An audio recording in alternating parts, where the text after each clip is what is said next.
Given the holes or spots on the roster that exist or might exist, do you expect this, transactionally speaking, to be another significant, busy, and weighty offseason for you guys? I think we approach each offseason pretty similarly in terms of trying to kind of improve our outlook. Maybe the thing that changes is just how far into the future we're kind of declaring that outlook, and we're certainly pulling, prioritizing wins forward.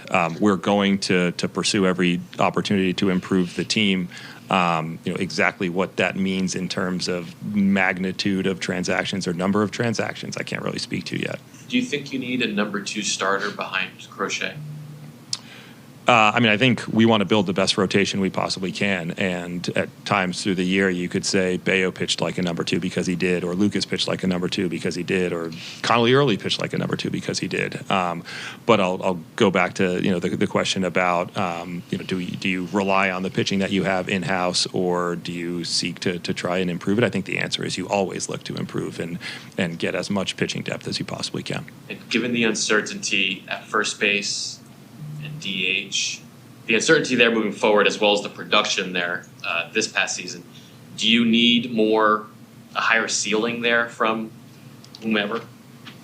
More production? Right. Well, I think would we look for more production out of first base, more production out of second base? I think the answer is of course. Exactly what that looks like, we're going to figure out through the course of the offseason. Alex, from your seat, how close do you think this team is to winning the pennant, being in the World Series? We're one out away from being tied in the ninth, right? When you get to October, you never know what's going to happen. I think we took the steps in the right direction last offseason, during the season, not only as far as what the front office did, but what we did on the field. It was a much better team than the last few years.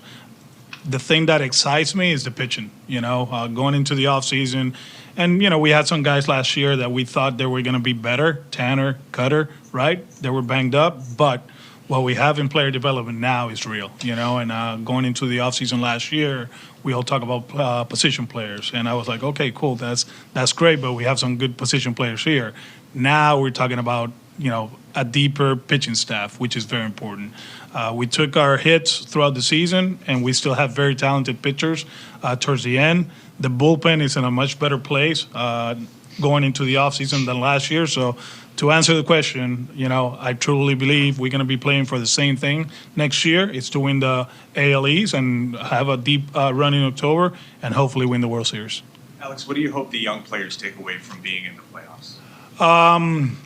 Well, there were some young players with us and others in Fort Myers, and everything that I'm hearing is we're going to work hard to go deeper. It was a challenge, not only in the playoffs. If you think about the last 2 weeks, with everything that was going on in the American League, it got tough. It got tough. We clinched in game 159, right? And the last 2 weeks going to Toronto, going into Tampa, it was a great learning experience for that group. But also the ones that were here, Marcelo, Roman, Fitz, just watching Casas in the dugout, just see the whole atmosphere, what was going on. I thought it was a great learning experience, and hopefully one that they're going to take into the offseason and, push to get better and be part of this.